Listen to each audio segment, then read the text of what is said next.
Brya, c'est les petits jeux de cartes malins. Voilà, c'est leur expertise. Et leurs jeux, en général, ce sont d'énormes réussites. Alors, j'ai un domaine ici qui est pas ouvert. Je vais l'ouvrir parce que le mien, je l'ai donné notamment à un bar. Ça marche très bien dans les bars, ce genre de jeu. Donc, des petits jeux de cartes, toujours très malins, qui vont un peu faire travailler les méninges, mais de manière assez originale. Donc, The Mind a fait beaucoup de bruit à sa sortie. Il est assez particulier. C'est une espèce d'ovni ludique. Et pas que ludique, en fait. C'est un ovni en termes de collaboration entre les joueurs et de communication. Donc on a des cartes de 1 à 100, hein, avec des valeurs de 1 à 100, on ne peut plus simple, hein, voilà. Oui, 100. Ensuite on a des petites cartes illustrées, et ça on va en parler. Donc l'objectif ici, c'est assez particulier, vous allez voir. Donc on va évidemment mélanger les cartes du mieux qu'on peut. Ici elles seront pas bien mélangées forcément, parce que elles sont dans l'ordre de 1 à 100. Donc faut déjà mélanger un petit temps pour être sûr d'avoir de l'aléatoire. Hop. D'ailleurs, c'est beaucoup plus facile à mélanger des cartes qui sont slivées. Hein. Sachez-le. Premier tour, on en distribue une à chaque personne. Mettons que nous sommes 4. Je suis le seul à connaître ma carte. C'est celle-ci. 96.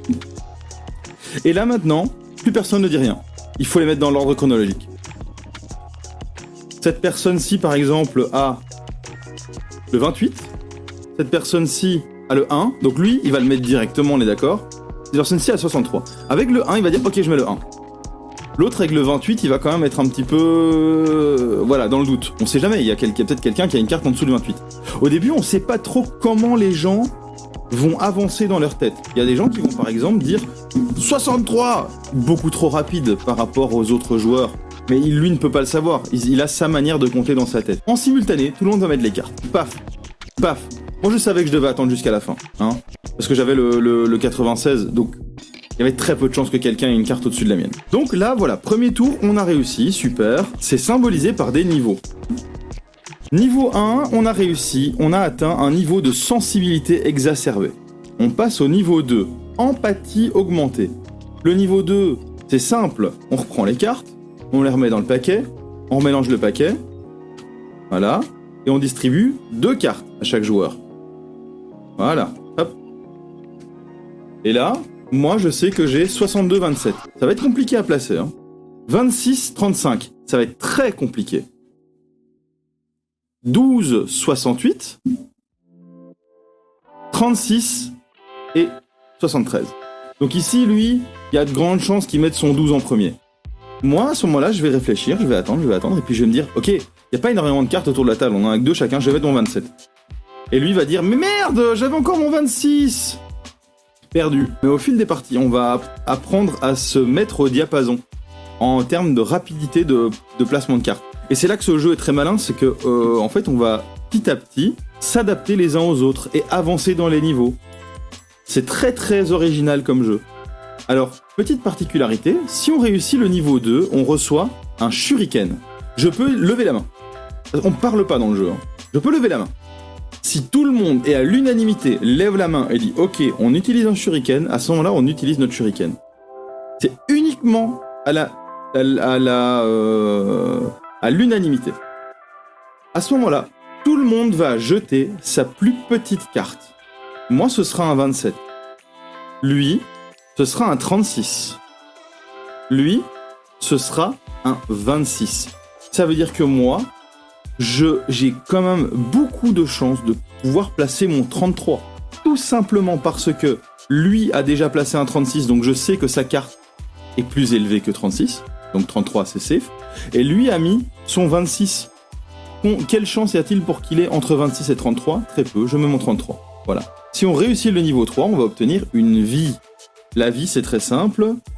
Si on se trompe, on jette toutes les cartes qui sont en dessous de la carte avec laquelle on s'est trompé, et on avance. Ici, par exemple, hein, si je suis complètement à la masse, que je mets mon 35... Non, mon 26. Je mets mon 26. Je le mets trop tôt. Lui dit, mais mec, j'avais encore 12, et lui, il avait rien en dessous. Bon, et lui, il avait encore 12. Ça veut dire qu'ici, on grille une vie. Cette vie est donc perdue, et ces 2 cartes sont jetées. Et donc, on peut continuer la partie. Ça, ce sont les vies. Donc au niveau 3, on reçoit une vie, au niveau 4, rien, au niveau 5, un shuriken, niveau 6, vie, 7, rien, 8 shuriken, 9 vie, 10, rien, etc. Au niveau 12, on a chacun 12 cartes. Hein. Donc si on a gardé une vie, et que quelqu'un a la carte 99, il met la carte 99, on grille la vie, toutes les cartes sont jetées, on a gagné. Ça, j'avoue que j'ai déjà gagné une partie comme ça, c'est un peu honteux. Alors, en fonction du nombre de joueurs, on va voir quel niveau doit être atteint. Donc au niveau à 2 joueurs, on commence avec 2 vies, un shuriken, et l'objectif est d'atteindre le niveau 12. Moi, ce que j'aime bien avec ce jeu, déjà, c'est que ça prend 2 secondes à expliquer. Moi, je le conseille fortement en bar, en fait, en terrasse. Hein. Voilà, prenez The Mind, jouez en terrasse, c'est chill. As d'or 2019, Spiel des Jahres... nominé au Spiel des Jahres.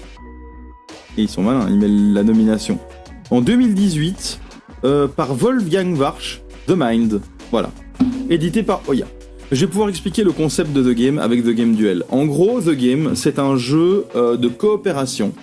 The Game Duel, c'est un jeu d'affrontement entre 2 joueurs. Voilà. Mais le principe reste le même. Une carte qui commence à 1 et l'objectif est d'arriver à 59. Une carte qui commence à 60 et dont l'objectif est de descendre jusque 2. Et ensuite, un paquet de cartes. Un paquet de cartes qui va de 1 à 59, de 2 à 59. Voilà. On a 6 cartes chacun. Mettons, je suis ce joueur-ci. 1, 2, 3, 4, 5, 6. Voilà. J'ai 100 en main. 5, 6. Oh, c'est pas mélangé. C'est pas mélangé du tout. Ah, mais ça va être trop facile pour moi. Et si je peux toutes les mettre, quoi. Bon, je vais expliquer. En gros, l'objectif est de pouvoir avancer sur ces piles. Et je suis obligé de placer 2 cartes. Je peux placer des cartes pour aider mon adversaire. C'est-à-dire que ici, en fait, je vais devoir poser des cartes qui descendent. Là, je vais devoir poser des cartes qui montent. Si je mets ici mon 59, cette pile, elle est Kenny. Parce que je vais rien pouvoir mettre au-dessus.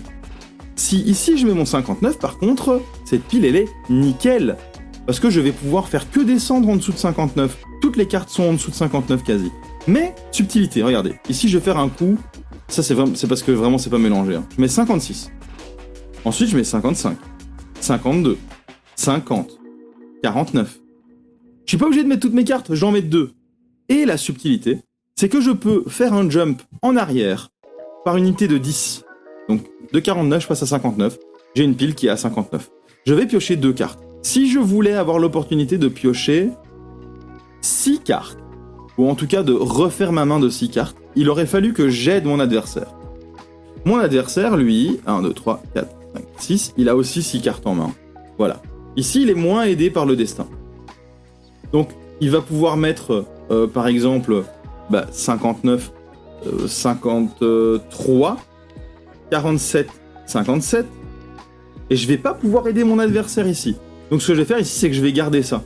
Parce que ce serait con. Ici, dans le meilleur des cas, je mets mon 29 sur le 1, et puis je mets mon 19. Ça veut dire que je suis passé de 1 à 19. Que j'ai loupé l'opportunité de mettre toutes les cartes qui sont en dessous de 19 sur cette pile-là. La partie est perdue si je n'arrive pas à mettre de cartes. Voilà, tout simplement. Donc ici, par exemple, c'est au tour ici. Hein, j'ai repris 2 cartes, j'ai 42, 47. Je ne peux même pas aider mon adversaire, je suis obligé de poser 47, 42, je suis bien nu. J'ai descendu ma pile de 60 à 42. Je ne peux plus rien mettre au-dessus. Maintenant, il me reste 34, 54. Tout ce qu'il peut faire, c'est mettre son 37 ici. Et son 54 là, et la pile est niquée. Bon, en l'occurrence, comme le jeu est mal mélangé, c'est pas efficace. Mais en vrai, voilà, c'est comme ça que ça va se passer. Donc ici, par exemple, lui, il est dans de mauvais draps, hein, parce qu'il a sa pile qui descend, qui est déjà à 37, sa pile qui monte, qui est à 54. Donc celle-là, elle est foutue. Donc maintenant, c'est à se jouer. Donc ici, je vais repiocher et j'obtiens 48-51. Lui, il a 2 et 4. Il va être obligé de mettre son 2 et son 4. Par contre, je peux aider mon adversaire. Et par exemple, je vais lui mettre... je peux mettre qu'une carte, hein, un 4 ici. Donc j'ai redescendu sa pile qui était à 54 à 4. Et je vais être obligé de mettre mon 2 ici. Donc cette pile-là, elle ne peut faire que descendre. Eh ben, elle est niquée. Parce qu'elle peut pas descendre en dessous de 2, en fait. La carte 1, elle est là, en dessous. Donc il n'y a pas moyen de descendre plus bas. Donc cette piste-là, je peux plus rien en faire. Par contre, ici, mon adversaire, j'ai été obligé de l'aider. Donc il est passé de 54 à 4. Ça le met bien. Et du coup, moi, je peux piocher 2, 3, 4, 5, 6 cartes parce que j'ai aidé mon adversaire. Maintenant, c'est l'adversaire, il a ceci, 48, 51. Eh ben, je vais être obligé d'aider mon adversaire. Parce que là, je vais poser mon 48. De nouveau, ça me détruit ma pile, ça me fait yesh. Et ici, la pile où il est à 2, il doit descendre, je vais la monter à 51. Quoique je suis obligé, je suis obligé de la faire comme ça. Maintenant, je vais pouvoir repiocher 6 cartes. Voilà. Et là, vous avez compris le concept. Donc ça, c'est The Game Duel. The Game tout court, hein, le The Game de base, qui n'est pas le The Game Duel, donc, est un jeu de coopération où on va tous ensemble jouer sur 2 piles qui montent, 2 piles qui descendent. Et donc le but va être d'optimiser comme ça les montées et les descentes. C'est un jeu qui est très simple à sortir, qui est très simple à expliquer, qui est très agréable à jouer, voilà. J'ai pas grand chose à dire de plus parce que le jeu il est tellement simple que voilà, il y a rien à ajouter en fait. On aime, on n'aime pas, tout simplement. Et The Game en vert, et contre tous, c'est pareil, il me semble que c'est un jeu de coopération. Alors j'avoue que celui-là je l'ai jamais testé. Donc en fait ça va être un jeu qui est jouable par des enfants de 8 ans je pense. Je pense qu'à partir de 8 ans c'est compté jusque 20, mais pas au-delà. Donc The Game c'est pas possible, The Game Duel non plus parce que le jeu va jusque 60. Et ici en l'occurrence, on est de 1 à 10.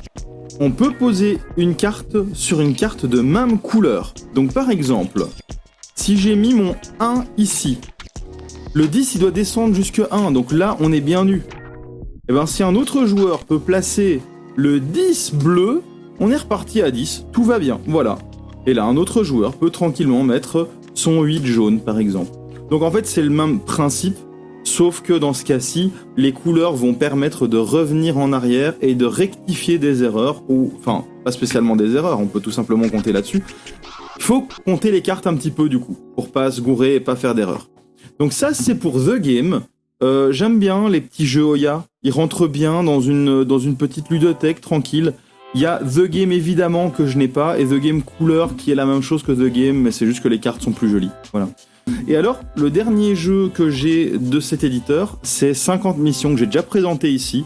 J'en ai déjà fait une partie, allez voir les replays. L'objectif de 50 missions est d'obtenir la médaille d'or. Comment on obtient la médaille d'or ? Pour ça, il faut déjà avoir la médaille d'argent et la médaille de bronze. Donc, en gros, on va avoir 4 missions à réaliser. Ensuite, on a un paquet de missions. Au bout de 15 missions réussies, on obtient la médaille de bronze. 4 supplémentaires, la médaille d'argent. 4 supplémentaires, la médaille d'or. Chaque joueur va avoir en main X cartes. De nouveau, alors ce que j'aime beaucoup avec cette édition-ci, c'est que la boîte déjà elle est magnifique et que les règles sont dans la boîte. Pas moyen de perdre le livre de règles sans perdre la boîte. Que je trouve pas mal. J'aime bien. Voilà. 4 cartes à chaque joueur. Donc chaque joueur va obtenir 4 cartes. Ici en l'occurrence, je joue en solo. C'est un jeu qui peut se jouer en solo, mais qui se joue en coopération de manière générale. J'ai 4 cartes, j'ai ceci. En gros, je ne vais pouvoir placer ces cartes que si il y a la même couleur ou s'il y a le même nombre affiché sur la carte. Donc ici, on a un 7 bleu. Voilà, avec les reflets, on voit pas bien. Ici, on a un 6 jaune. Tout simplement, les missions. Alors, pour réaliser les missions, en fait, il faut réaliser... On a un pictogramme qui nous l'explique, mais on a également à chaque fois la mission qui est écrite en dessous. Donc en fait, quand on est habitué au pictogramme, ça va être très évident, mais sinon on peut lire. Ici, l'objectif va être d'avoir 2 cartes bleues parmi les 4 ici, séparées de une carte. Et uniquement 2 cartes bleues, hein, exactement 2 cartes bleues. Si on a 3 cartes bleues, c'est pas bon. Ici, ça va être d'avoir 2 cartes de couleur jaune côte à côte. Ici, c'est la valeur additionnée des cartes bleues présentes entre ces 4 cartes doit être égale au double de la valeur des cartes rouges présentes. Ici, en l'occurrence, on a une carte rouge, une carte bleue, 7 et 7. Donc si je change, par exemple, ce 7 jaune en un 7 bleu, ça veut dire que j'aurai 14 bleus, 7 rouges, je réalise cette mission. Et cette carte-ci, c'est toutes les cartes doivent être un nombre supérieur à 4. En l'occurrence, cette mission est réalisée. Donc cette mission, on va pouvoir la mettre sur le côté et ajouter une nouvelle mission. Ici, chaque carte doit être différente en nombre et en couleur. Donc maintenant, voilà, je vais pouvoir jouer. Alors, qu'est-ce que je peux essayer ? Donc ici, malheureusement, on a 2 cartes jaunes, mais elles ne se touchent pas. Et ça, c'est l'objectif ici. Donc, j'ai pas grand chose à jouer. Si je ne peux pas jouer, ça met fin à la partie, hein, tout simplement. Je vais mettre un 6 bleu ici, et voilà. Ça, j'aurais pu le faire en fait bien avant. Cette mission est remplie. J'ai 2 cartes bleues, exactement 2 cartes bleues, séparées de exactement une carte. Voilà. Et on va sortir une nouvelle mission. L'objectif étant d'atteindre les différentes médailles. Donc voilà, c'est comme ça que ça va se jouer. Ça va se jouer en coop, on peut compter les cartes aussi, hein, évidemment, c'est pas obligatoire, c'est un jeu pas prise de tête pour moi, mais si on compte les cartes et tout, il y a beaucoup plus de chances d'optimiser. Donc, on n'est pas obligé de faire les 50 missions. La médaille d'or, on l'atteint, une fois qu'on a atteint, je sais pas moi, environ 25 missions, je pense, la moitié, et après c'est que du bonus. Voilà pour 50 missions, et voilà pour mes jeux Oya. Oya, très chouette éditeur de petits jeux de cartes, expert dans les petits jeux de cartes avec des concepts simples mais super efficaces. Voilà. Dans The Game, par exemple, on ne peut pas communiquer, on peut juste éventuellement dire « essaye de ne pas jouer sur cette pile-là », etc. Pareil à 50 missions, c'est les seules choses qu'on peut faire. On ne communique pas dans ces jeux, ce sont des expériences de communication. Ça c'est pour mes jeux Oya, moi je les trouve assez cool, voilà.